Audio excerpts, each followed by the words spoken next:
Are you experiencing disc herniation issues with leg pain or sciatic issues, in other words?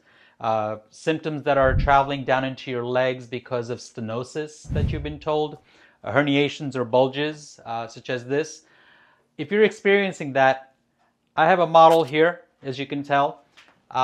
This is a spine, and these joint spaces right here are meant to move. They're protecting the spinal cord that's inside that area, along with these delicate nerves that are exiting from the openings.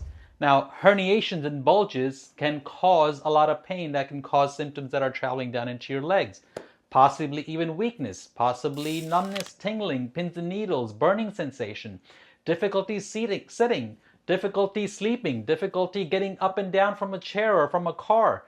So if you're experiencing that, we have this table right here. If you look at it, this part of it down here can open up that space between the disc and the nerve, where the nerves are getting trapped because of a herniation or a bulge. And you can see that the table's moving, so I would be gently pushing on that spine to open that space.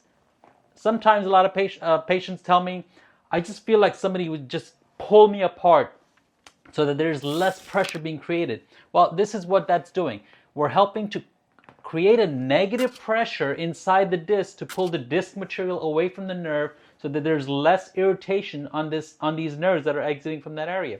These 5 nerves that come together traveling down into your legs can cause a lot of pain, and if you're experiencing that, chiropractic is a very safe and effective treatment. I use the instrument even, put it on the joint spaces, and adjust the spine to where it needs to be. Now, it's a high velocity, low amplitude. If you prefer the old-fashioned manual manipulation that a lot of these TikTokers want to watch and scroll through, we're happy to do that too. But more importantly is making sure that the nervous system is working properly, allowing that flow to transfer back and forth between the brain and your lower extremity, because everything is controlled from here through the cord to the nerves. And guess what? If you didn't know, these nerves control all of your organs as well. Lower back into the abdomen, neck, everything in your head and your face, even your heart and lung, diaphragm to help you breathe. So don't put off chiropractic because you've heard something negative from somebody else or even your medical doctor possibly. And medical doctors, I would love to invite you into my office to experience what chiropractic is. And please stop telling patients that don't go see a chiropractor, because we do our due diligence on orthopedic, neurological, and chiropractic testing